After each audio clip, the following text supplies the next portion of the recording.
Life is apt likened to a large ship sailing on a vast ocean.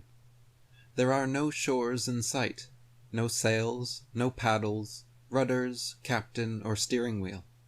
The ship is home to everyone, but not a single person on board knows who built the ship, where it came from, or where it's going.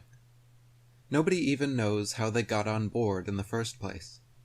Everyone simply shares the same story of waking up one day, and here they were. As you can imagine, such a mysterious situation as this human condition is quite heavy, confusing, and difficult to deal with. Observing and living with the fact that, deep down and in utter honesty, yourself and everyone else on board know nothing, is a truth that very few ever grasp or accept. A tiny minority in the back of the boat understand and fully embrace this reality, but the vast majority up front pile hope upon hope that someday, some way, someone will or has already appeared on board who does know something. Some say they have seen him. Some say they are him. Some say he came to the boat once, but died long ago. Some claim they know for certain who built the boat. Some claim the boat builder even wrote them a book. Others claim to know where the boat departed from, and others claim to know where it's going. Excited evangelists, frenzied philosophers, and missionaries on a mission fill the front of the boat, along with a large crowd of starry-eyed supporters, cocksure and righteously indignant, virtue-signaling and chest-puffing, always making a noisy commotion, and sometimes coming to blows with and killing one another.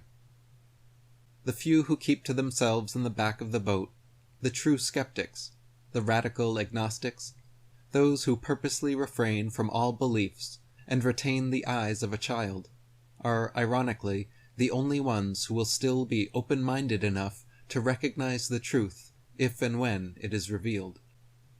Those who think they already know the truth, or follow one who does, are like the naked emperor and his subjects, acting as if this odd, confusing, mysterious circumstance is no more unusual than the sun's rise each morning. Only those who maintain the ability to see life with a fresh pair of eyes would even notice the emperor was wearing no clothes. The majority are too busy believing or pretending to know something that nobody does. So there is wisdom in waiting. Waiting for the afterlife before deciding about death. Waiting to meet your maker before describing him. The most cited quote by the most celebrated philosopher in history, Socrates, says essentially this. In many ways he would say the same thing, that the only true wisdom is to know that you know nothing. The most honest declaration of limitation. All I know is that I know nothing. It is truly ironic that the most resonant quote by one of the smartest men in history is simply reminding us that even the most intelligent geniuses really don't know anything. We are all in this same boat together. Nobody knows who built it or why, where it started or where it's going.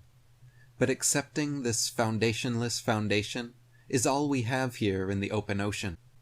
Until we actually see land, the only sane philosophy is to wait. Every prophet is a sophist. Every religion is a foregone conclusion. Those of us in the back of the boat are content with our current ambiguity and willing to wait for solid ground before making missteps. Far from impotent or ignorant, the agnostic is ironically the most ready to receive true gnosis.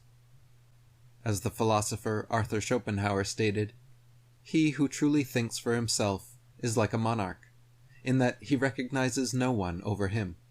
His judgments, like the decisions of a monarch, arise directly from his own absolute power.